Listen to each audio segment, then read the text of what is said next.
he's kind of like the summer George. He's the new Billy, and they would hate each other. At any rate, so, all right, a little bit about background, a little bit about what this is not. I teach logic. I teach what's called deviant logic at UMass Dartmouth, which means non-classical logic. I'll be saying a little bit about that today.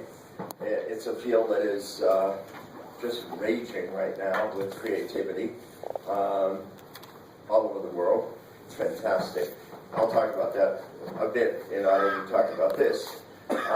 Also, though, I learned transcendental meditation about 47 years ago in Cambridge, Mass, and then went to India and studied with Maharishi, and then lived with him off and on for about 3 years, 6 months here, 3 months there in Switzerland. So I practiced meditation for a very long time. And what I'm going to say today is more from the perspective of what the experience is like, and much less philosophical. What I'm going to do basically is say a tiny bit about the paradoxes that are there, and then talk about how Graham Priest, who is the top sort of the most well-known of the non-classical logicians, he literally wrote the book, what he does with it, and then say why I think that's wrong. And when I say why I think that's wrong, I won't be giving a philosophical argument, because I'd be contradicting myself if I did. And although contradictions are acceptable, they're not to be embraced under all circumstances. So, at any rate, one other thing I want to say before beginning is something else that's interesting that's going on. There's an awful lot that's interesting that's going on. Graham Priest, and Graham is originally from England, but he has mostly worked in Australia, where the non-classical movement really bloomed most fiercely in the beginning of the 70s and 80s. Graham Priest primarily thinks about Buddhist thought, but there's one thing that's really surprising. I've only mentioned 3 here, I could mention a dozen. Amongst the people who are doing non-classical logic right now, a significant percentage of them actually practice Eastern meditation and also write about it. Graham Priest is one example. He does this kind of stuff you do, whatever you call that. He does that, and moving meditation. He also does some Zen, but not enough. You can record that if you like. There's a guy named Fabian Chang, who none of you've ever heard of. He's actually a remarkably young man because he has worked with, I won't throw names on, but he's worked with the best person on the planet pushing non-standard geometry into philosophical realms, and the best 2 people who are working with algebraic logic in Germany. He did a dissertation with the German guys, and then he's now working with the geometry guy. So he's an extraordinary person. He works on practices and works on Jain practice. And then there's Chris Mortensen, who is interesting because he's interesting to Wes and myself because he's one of the people, although not the most radical person, who works on what's called trivialism, which I'll say a word about at one point in time, and he's been practicing Zen for a long time. So there's a remarkable number of these people who not only are interested intellectually but experientially in these, and it really makes sense, because if you're interested in paradox, nothing's more paradoxical than samadhi, which is what we're going to talk about. And I'll just say a word about samadhi. And so I guess I should say, first of all, this talk is not a philosophical talk. It's also not an introduction to meditation. I'm not going to be teaching you meditation, obviously. It's more about certain ways of dealing with how do we analyze the paradoxes that exist. So before we say anything about Eastern philosophy, well, let's just say a word about meditation.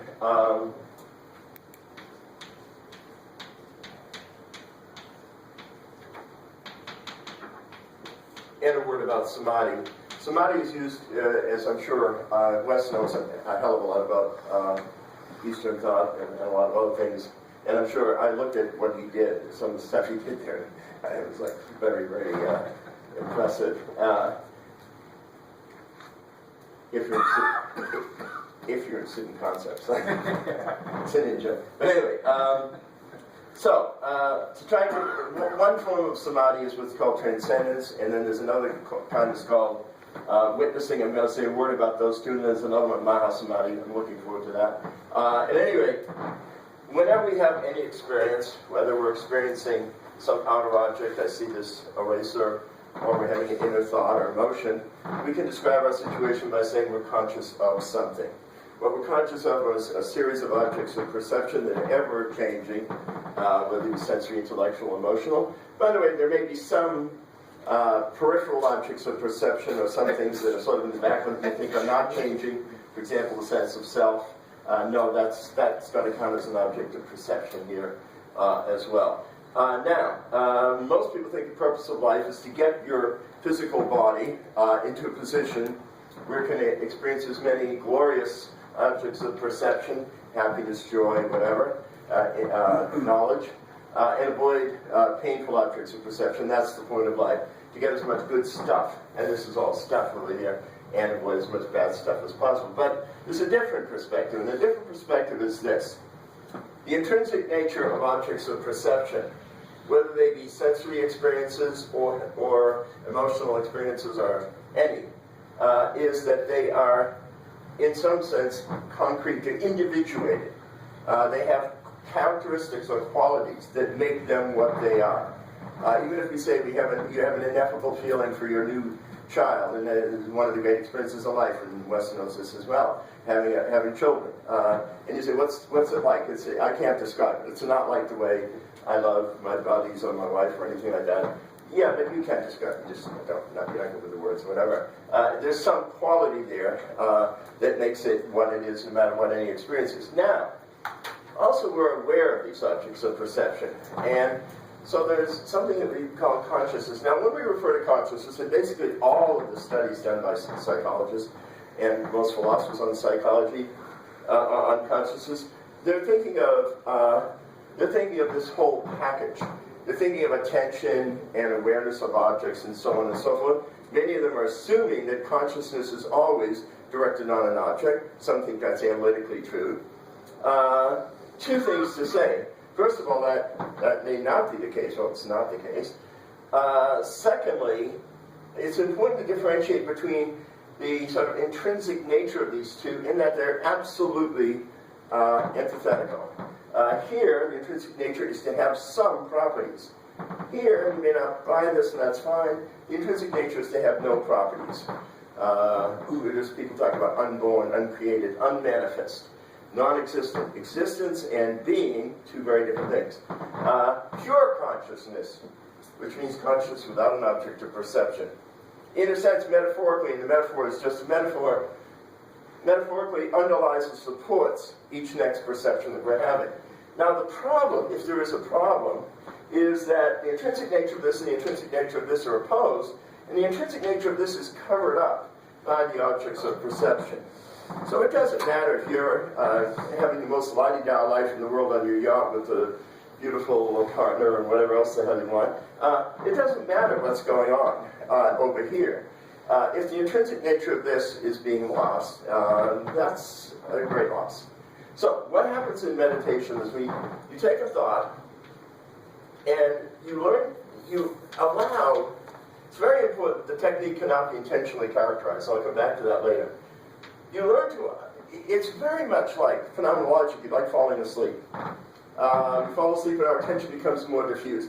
Amongst meditation techniques, you could differentiate between concentration techniques, some Zen techniques are like that, where you focus, focus, focus. And if you're not focusing, you're being bad. Get back and focus, focus, focus. Those techniques are harder to master. When you have the great breakthrough experiences, they tend to be dramatic. Basically, they're best practiced probably by monks who live in seclusion, so on and so forth. Then there's almost the opposite technique, diffusion of attention, which again is like, in a sense, like falling asleep, except that when we fall asleep, we lose consciousness. Soon after, our attention becomes diffuse. As I say, the objects of perception less clear, maybe sort of surrealistic, so on and so forth. When we fall asleep fairly close to the conscious state. What happens here is you get down to a situation where the objects of perception become more and more faint, And eventually, consciousness left alone by itself. Now, you can't experience consciousness left alone by itself without a thought. So you can only, as it were, notice it in retrospect. What does that mean? Don't want to talk about it. If you want to ask questions about it, we can do that later. It's very, very subtle. There is a corresponding physiological change that goes on that has all kinds of beneficial results as well, but we won't talk about that either. Now, what's the point of doing this? The point is not what happens during meditation time. The point is to have this stronger as against this. So a very crude metaphor, which is wrong on many levels, is it's as if we're in a movie theater and we've been watching movies all of our life, and we're always in one of two states. Either there's movies on, I'll include dreams in that, or some other perception, that's to say there's something on the screen, or else it's lights out, we're unconscious, okay? There's no other alternative. Well, now, the screen is like, metaphorically, is like consciousness, pure consciousness. The screen is overshadowed or covered up by the objects of perception.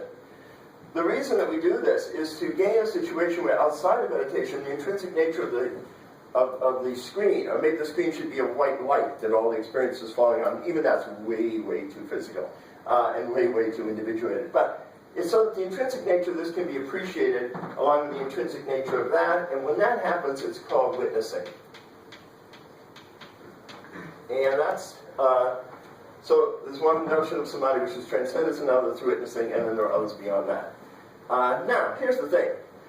The very nature of witnessing is as paradoxical as you can get, because the first thing it says in the Bhagavad Gita, at least as Maharishi has done it, his commentary on it, the very first thing it says about witnessing when you get to that part is, witnessing is not on the level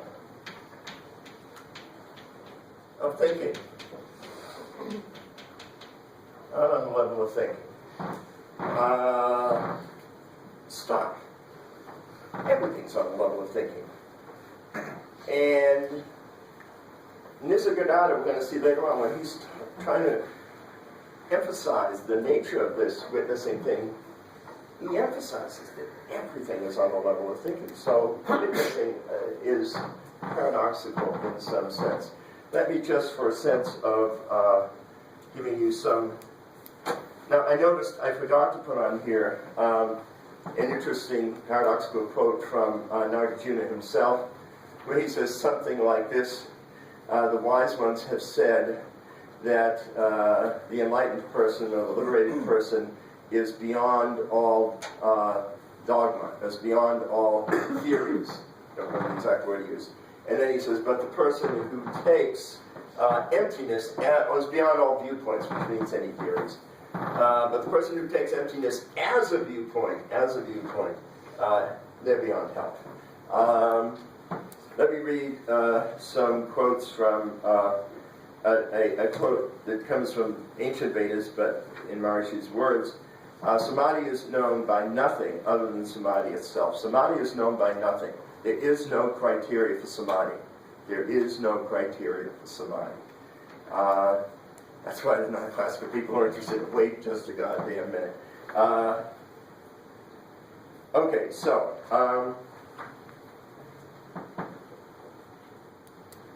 and there was a guy that I met in India named Tatmala Baba, who was supposedly the most enlightened person on the earth at the time. According to, there was a guy named Father B, B-E-D-E, who there was a Catholic monk living on some island with some Vedic people, and there were Buddhist people and all sorts of people. A lot of the so-called wise men, and I think some of them can and really were, everybody said this is the man. He is the man who at the moment was most enlightened on earth. And yet he says things like, that, which means being, this is pure consciousness. Pure consciousness is what sometimes is called being, and sometimes just referred to as that. And then he says, now, I want to talk about what Grand Priest says about them for two reasons. One is to try and indicate where he might be off and where that leaves us. But first of all, to celebrate that there's something about what he's doing that's great. In my opinion, any attempt at a consistent, no bad feelings intended, a consistent metaphysical analysis of samadhi is a profanity. It's vulgar. It completely misses the point. Now, so Graham is saying, at least, there is no consistent analysis of samadhi. There's no consistent analysis of validity. One should be well known. There are semantic paradoxes and set theoretic paradoxes. This has to do with what counts as a set. So the intuitive idea of a set is a certain number of women in this room, certain number of men in this room, certain number of students in this room. Corresponding to each well-defined property, there's a corresponding set. That's a principle we call comprehension. That's where you start set theory. That's all you need to get to paradox. So what the idea was that what Russell wanted to do is to find a unified solution to all of these paradoxes, which would have been considered a conceptually very profound thing. He was unable to do it. Graham Priest found a mistake in his reasoning, in Russell's reasoning, and then came up with a unified solution to at least most of these paradoxes, and that's a big deal. Now his solution is this. When you have a paradox, like the liar paradox, one of the things you can say about it is, whenever you have any paradox, the paradox is a problem. So one thing you can say is that the paradox itself is invalid, or it's not sound, it's got a false premise or something. But that's not the tack that, I still think this is pretty appealing. But the other attack, and this is the thing that's used by, if any of you are doing philosophy of logic at all, the so-called substructuralists, and a guy named, I have to mention his name, Francesco Fawali from Italy, who I just refer to as God in my classes. But anyway, so there's people that go this route. But then Graham Priest goes this route, and he says that all the paradoxes are valid proofs, and that what they really give us is theorems about impossible objects. That is to say, now, here's something that has to be considered whenever you're considering inconsistency. This is called ex falso quadrant. This says from a contradiction you can prove anything. If this guy is valid, then consistency is a absolute imperative. Because, supposedly, because, if you don't like trivialism, this says from a contradiction you can prove anything. You can prove that Charlie Dunn is an exceptionally beautiful woman, maybe that's not a stretch for some of you, but you can also prove that he's not, and so on for everything else. So that seems to be problematic.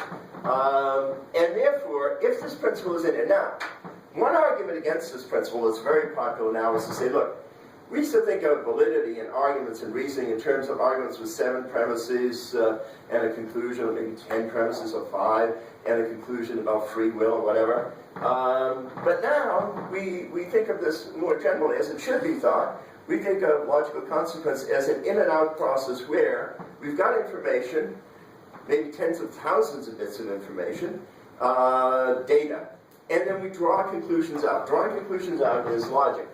And one of the things that's become very popular is to say, look, if you have 100,000 pieces of information or data collected from multi-source sources all over the world, and by mistake, a contradiction gets in there, maybe at very different points in the information, at point 7 and point 250,000 or whatever, if this principle is valid, then, whether you know it or not, your system is trivialized. You can prove anything. You may not know it and continue to work on. And you may be really excited about your conclusions, but you also could have proved that 1 + 1 = 17. Prove anything you want. So this guy, now, but what Graham says is, it's not just when we're dealing with information, which is fallible, which is not perfect, that we want to get rid of this. He wants to say that there are some contradictions that are actually true, and those are limit contradictions. Those are contradictions having to do with basic concepts. Now, suddenly there's a furiously new interest in the paradoxes partly because of the willingness to drop this principle, which is very widely dropped among non-classical people, because we have paradoxes about truth, validity, sets, infinity. In each case, we can prove the basic concepts, basic intuitions behind them are inconsistent. Now, if inconsistent means incoherent, if consistency is really the gatekeeper of rationality, then we got ourselves a serious problem here. And the fact that we can no longer say, well, we have different kinds of annoying little problems, as opposed to saying, wait a minute, it seems like there's something generally going on here that covers all of these problems, and maybe a general analysis and solution, that becomes serious business. So, Graham comes along and says, okay, we have, so for example, the Russell set exists, and how do these things work? Very, very, very simply. Say we have us try to put together a set of all sets. There's a certain set, a set of all sets that are not members themselves, but it's a very strong intuitive argument to say it gets inside there, clearly. It's got a strange property, maybe self-referential property, so what? But it gets inside. But then the Russell set, his proof shows, very simple proof shows, it also is not in there. Therefore, we have a boundary paradox. And what Graham says is, yes, we do. Embrace it. And furthermore, I have to say one more thing about this. This isn't just to be cool or way out there or something like that. If you allow power-consistent set theory, that's to say set theory that denies this, then you can prove much more. You can understand much more about the structure of set theory. And for that, I suggest you look at a guy named Zach Weber, who works with Graham. Outrageously brilliant young man who's working with that right now. So there's a ton of interesting stuff going on, literally on a week-by-week basis. And the dialectic people, they're not the only group that's working on this, but that's what we're going to consider now. So, now Graham also says something else. He has written, I would think, just wrote a book called One. He has written a number of brilliant articles about paradoxes in Buddhism, Jain theory, so on and so forth. And his claim is that we have something that is like the Russell paradox and the set theoretical paradoxes, but deeper. I agree it's deeper. We disagree as to why it's deeper. Okay, here's what he says. In writing about Nagarjuna, he says, look, at the end of the day, what Nagarjuna is saying, he says he's expressing a claim. He's got a thesis. That thesis, like the Russell set, that thesis is a paradoxical claim, or object, whatever you want to call it. It is inconsistent. So what? Now, here is the claim. All things, including emptiness itself, there's always self-reference in these things, are empty. They both have and do not have an ultimate nature. Now, I want to say, just for clarity's sake, Graham Priest's writing on this stuff is beautiful. It's moving to me. I can't wait for new ones to come out. In every case, it's moving. And he'll say something about Zen that I haven't thought about since I was your age. And it was a long time. And I used to walk around with a little Zen book in my back pocket. So, it's beautiful what he's doing. But from a certain perspective, it's dead wrong. From the perspective of the experience itself. Because what's most important about the experience is that it actually has no content. It has no content whatsoever. And any attempt to give it content is an obscenity of sorts. At the end, maybe I'll read some quotes from Nisigananda and Maharishi as well, and others, indicating that again and again and again, when the most profound literature talks about this experience, it talks about an experience that has no qualities. And the thing is, if you give it any kind of qualification at all, any kind of informational content, it's like raping it. It's absolutely untenable. If I learned anything in this life, that's what I learned. Just a little jerk from JP. Maharishi one time was asking me a question about something, and I said, I don't understand. Why are you asking me? I was your age. I said, why are you asking me a question? I'm just a little idiot from Jamaica Plain. And Maharishi goes, what is this Jamaica Plain? Very funny guy, among other things. Okay, I want to say a couple more things and then I'm going to open it up to questions. So basically, Mike, I'm making a claim. If there was going to be any argument for it, I guess I would cite a bunch of Tibetan Buddhists, other Buddhists, Nisargadatta, This you get out of saying is everything that we think. All your spiritual lessons are on the level of thinking. True. True. And yet it's worthwhile to meditate.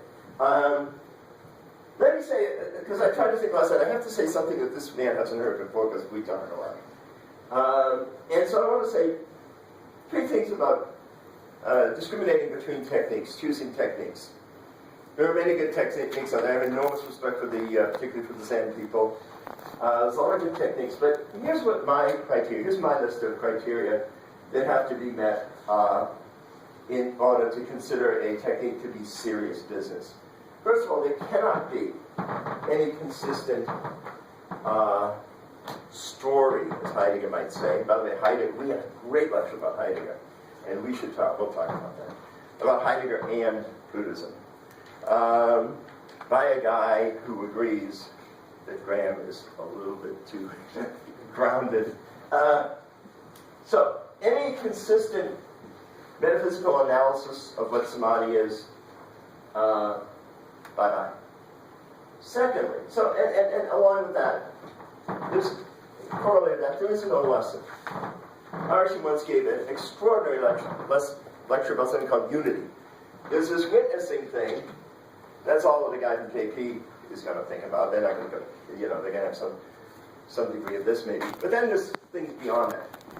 I'm offended by most of my friends who talk beyond that because I know they're bullshitting. and it's vulgar. It's vulgar to do that. The highest you can go is unity. So in a sense you can say, at some point in time, once you really realize that consciousness is really, really different from things, including thoughts, then you realize this is what's sacred. This is profane, through and through. But then, I've been told, you can get to a point where you begin to get to, and again, I don't want to talk about this. I'm speculating, and it's vulgar to speculate in this realm. To me, you get to the point where you realize this is nothing but consciousness. All of this is that. I am that. No, that. All of this is that.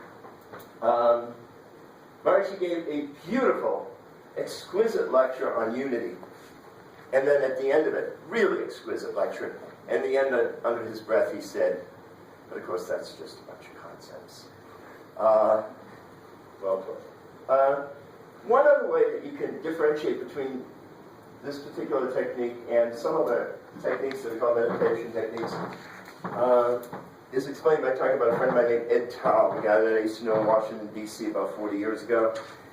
Ed Taub has 2 PhDs in behavioral science and something else. He was trained originally as a behaviorist. He began meditation, great human being. And he tried to give me a smart guy, he tried to give me his analysis of what was going on with meditation. And he thought the fact that during meditation you don't try to control the process, to put it crudely, you take it easy and take it as it comes, that somehow is a lesson you're going to learn about life. So this guy over here says afterwards, I think you're a punk and I hate people from JP. I'm silent with myself. I love you anyway. Whatever. So he thought that's the kind of thing that was going on. And we sat and talked for an hour or so. Any technique that can be intentionally characterized as consisting of a set of rules that you have to be following in order to be practicing it right. Any intentionally characterized practice cannot be analytically a practice of diffusion of attention, and therefore not interesting. Is that enough? That's how much time you want to leave for let's open it up now. You've got enough to get some sense, and chew on. Before he eats me alive, anybody else want to jump in? Protect me from this man. I'm 70 years old. Give me a break. Come on. Thoughts, questions? Sky's the limit. Does anybody here? Oh, I get a sort of fun story. A little bit on the questionable side, but someday I have to do it. I taught. Sometimes I come down here and do some kinds of teaching, and I came down and taught an ethics course at one time. We were talking about meditation, and I asked Will anybody practice meditation? By the way, does anyone here practice any kind of meditation? What kind do you? Zen. Good. Okay, all right, good. Anybody else? Yes. I do specifically chakra meditation. Say it again. Chakra meditation specifically. What is that? I meditate specifically on each chakra throughout Do you the move the body. energy around? Yes. Okay, that's what this kid said. Montauk Chia? Yeah. Okay, now, you're a lady, right? Yes. Okay. So I can't do the joke with you. But let's say this handsome dude over here had said just what you said. I take energy and move through my chakras, and I say, we talking about Montauk Chia here? And I said, and you said yes. And I said, excuse me, ladies, if you want to date somebody, this is maybe one thing. No doubt about it. And some girl with, not prejudice against glasses, but she looked like a very proper girl with her glasses, and she looked like a Catholic school girl or something like that. She raised her hand and said, could you spell that for me? Right. That's true though. Any thoughts about? Not that. Yeah. When you were talking about witnessing as not on the level of thinking, Yes. When you're witnessing, is that you're talking about pure consciousness? Yes. But when I was thinking about pure consciousness, you said that you couldn't experience it in the moment. You can't think about it in the moment. That's when you're transcending, right? Yeah. So I thought witnessing is kind of. I thought that witnessing isn't thinking in the moment. Right. It's not. But you said everything. Well, yeah, here's the thing. First of all, there are early symptoms of witnessing, which are semi-phenomenal. I'll give you an example. I was at University of Iowa, had a wickedly strong program in transcendental meditation. 1,200 people began in 1 year there. It's a long time ago. And one guy who began meditation raised his hand afterwards, in one of the question periods after he'd been initiated, and he looked like this guy. Again, not picking on him. He was a big tough guy,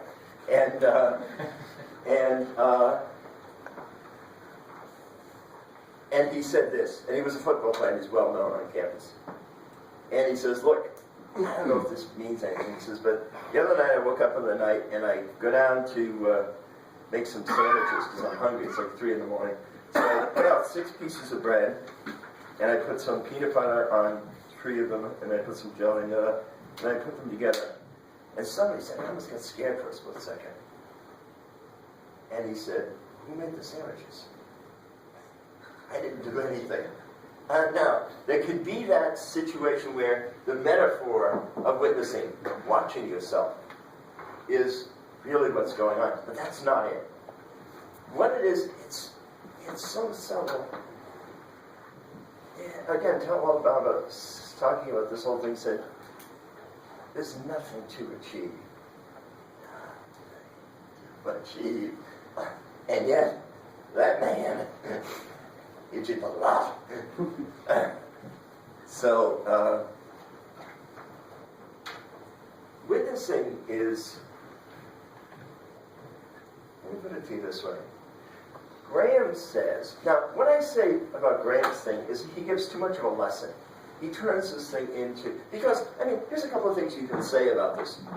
This is it. This is it. This is it. Why the hell is the New York Times putting this on the front page? Or, why not take this and give us the Zen monks who are sitting here, hey, you don't have to say anymore. This is it. This is it.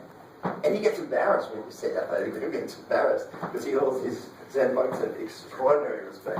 Another way of talking about it is this, and all these metaphors fail.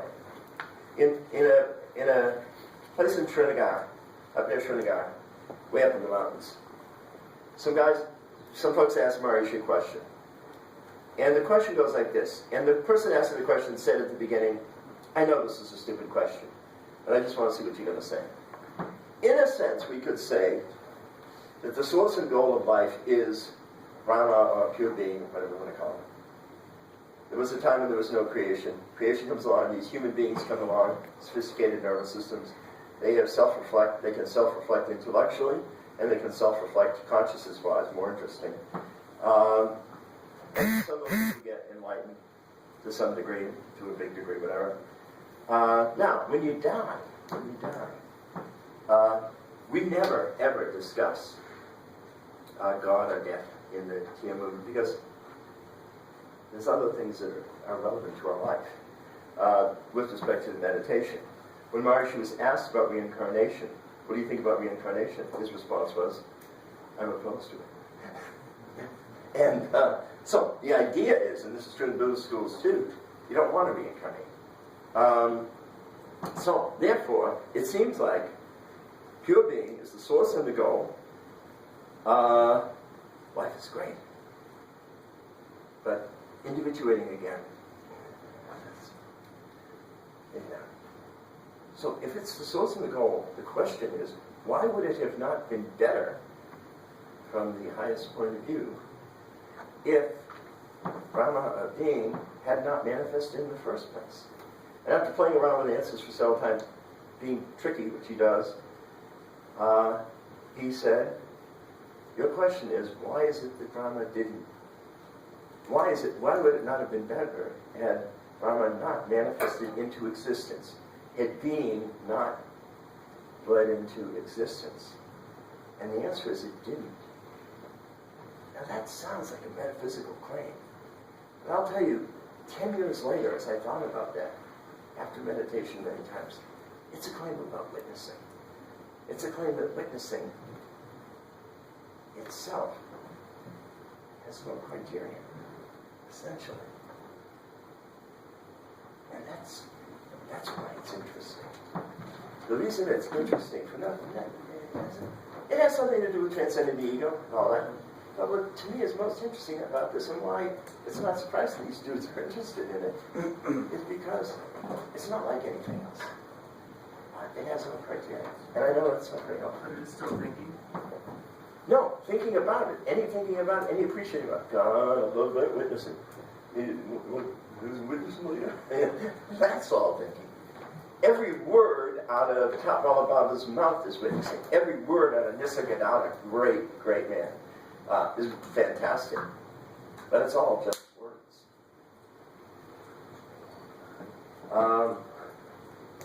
There used to be a guy named Philip Kapla who was, I think, the first guy that was given a high rating as a teacher in the Zen program. He went to Japan after World War II as a reporter right after the war. Then he ended up spending 10 years in a monastery, and then he opened up a monastery in upstate New York, wrote a book called 3 Pillars of Zen. Excellent book. Excellent human being. Excellent wife, if I may say so. His wife was my age when she walked in the room. And I'll tell you, this certain kind of dignity and grace that a 70-year-old woman can have that nobody else can have. And she just, there was something about this woman that was just amazing. And him too. And he sat down at Amherst College and he said, the most proper thing I could do is just sit here and say nothing. Of course I didn't do that. And you know, I'm not going to do that. That's where I said, how about this side of the room? Lots of questions. Yes? Just as a clarification, I guess before I ask my question, did you say that consciousness does not have properties? Right. Is not having properties a property? Yes, it is. Excellent. Are you a philosophy major? No, I'm not. I'm a philosophy minor. Okay. That is exactly what this, actually none of these guys, I know a fellow that was speaking recently at Filippo, who's another American who's from out there, is an Italian kid who's working with Graham now. That's exactly what he's interested in. As you push further to say exactly what is the paradox of being, that is obviously a big question to deal with. And I mean, that's sort of where Graham is resting. There is a property here, and here it is. Now that property, let's be fair, is inconsistent for him, because what we're going to say is that samadhi, emptiness, whatever, has and does not have an ultimate nature. That's a contradiction. Now, what I'm saying here today is giving it a contradictory characterization is infinitely better than giving it a consistent characterization, which is just vulgar. But I'm saying you don't want to give it an inconsistent characterization either. Now, then Graham says, okay, so you're an ineffabilist. You're a person that's... But then he says, why do you sit around reading the Brahma Sutras at night before you go to bed, or Nisargadatta? And the only answer I have for him, and maybe you can have... Kind of JP, what am I saying? Yeah. All right, here we go. I'm not going to answer that question. I'll answer that question to you later, but I want to ask a question of the group. You mean you'll answer it satisfactorily? If you've been following this business about both Alexander's question about the property of not having a property, and the business about the contradiction that as correctly reported by Charlie, is this contradiction at the limit of this paradox of being. Now take it back, if you can use, think back to what we did with Nagarjuna and with Chandrakirti on the Tetralemma. See if you can think, we're only thinking here, but just think like that for a minute. From that perspective, what would you say about this claim? That here is this ultimate thing, and this is ultimately the point that here we reach a contradiction at the limit. You're affirming and denying, and you get a contradiction. What should we do next? What's the next step? Or is there a next step? Think like Nagarjuna and Chandrakirti. Remember we went through that with the Tetralemma. What's next? Anybody? Louis? There's no contradiction. It's not the case that this is true. Say again? It's not the case. True. It's not the case that it's true, and it's also not the case that it's not. In other words, if you take Chandrakirti's view, the Tetralemma is a progressive thing, so that one stage is better than the next in respect of realization. If you stop here at contradiction, you're still stopping with concepts. There's another whole step to do, which is the final step of the Tetralemma. You get beyond concept by saying neither nor, right? Neither nor. Yeah, did you get it? Both. So this You is, got it. oh, okay. I think you got it. I Say think it. I got it. So this is, the contradiction is both. And then you get past it, and it's And you can only get Then it's past what? Then it's what? That's right. Finish the sentence, please. That's right. And then you're silent at that point. Yeah. You have to be silent at that point. But to see that there... Now, Charlie and I argue about this, or have argued about this in the past. One of the things about these... And I guess I will answer the question you posed a minute ago. Reading the Brahma Sutras or whatever, notice when we've only spent 2 sessions so far, and I'm going to have Monday also, on Vedanta, on all this good stuff, which is mainly the tradition Charlie comes out of. There's a lot of Nagarjuna Buddhism in what he does. But the thing is that we keep finding these levels. We keep finding these stages, right? That from the ultimate standpoint don't really mean anything, because they're either all is that, or none of it is that, meaning that. But pedagogically, from where we are, those levels are useful. And those can be the levels of the different states of mind we went through, pointing towards something beyond mind and beyond consciousness, in the sense in which consciousness comes up there. It can be getting up to the crown and past the crown if you're doing Kundalini, or it can be going through the Tetralemma as a series of stages. But or getting to Samadhi, but even when you get to Samadhi, it's 2 kinds of Samadhi or 3 kinds of Samadhi. So this at least for pedagogical reasons, and for those of us who are interested in doing metaphysics out of this, not making metaphysics of it, but doing metaphysics cognizant of this, of that, let's say,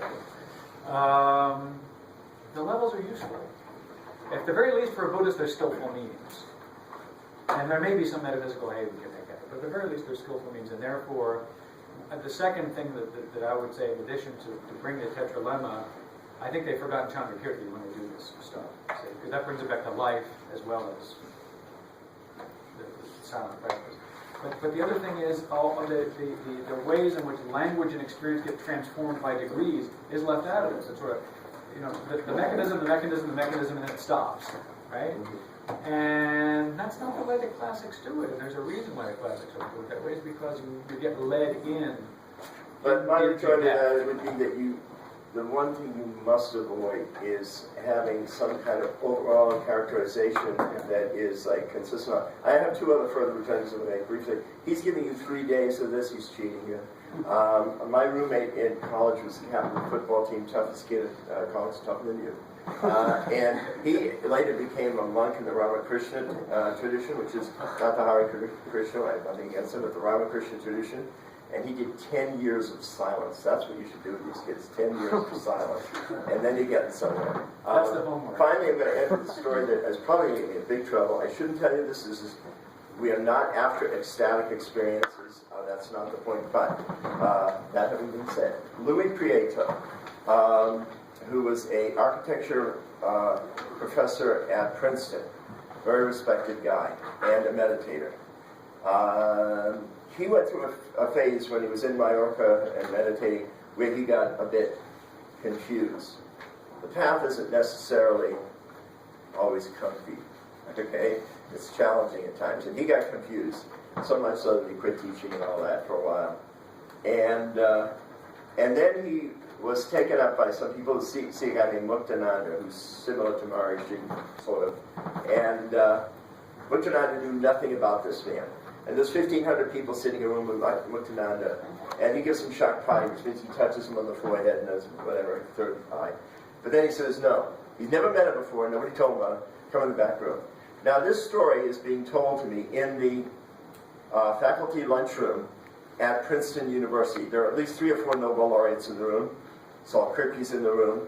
And as the story is being told by my friend's wife, he has had this experience about 6 or 7 days before, and he's like, he was a respected professor, now he's like, it's okay. And so you're not going to like this. But anyway, so she's telling the story. They went up there. His nervous system needed to be fixed. And so he went up, and the guy takes him in the back room. They sit down on the couch, there's a whole bunch of people. When he turns to the wife, he says, you're going to have to take care of him like he's a baby for the next couple of weeks. Feed him and all that. Make sure he's okay.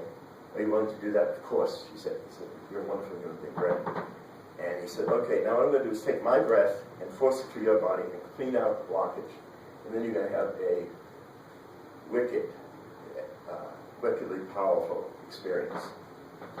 So she said, and the teacher was an old man, but she said he went back, he did some breathing exercises, then he took the full breath that he got, put his nose up next to Prieto's nose, and she said it sounded like a train going from his body into my friend's body. And she said when he did it, her husband's head flew back and his arms flew back, and he went into a little bit of a seizure on the bed, and then he was fine. But this man who hadn't talked for 6 or 7 days, in the room with all of these scholars, in the room, said the following. Remember, he hadn't talked for 6 days. The ecstasy was unbearable. I went up to try and see Muktananda the following week, but I was not given the same treatment.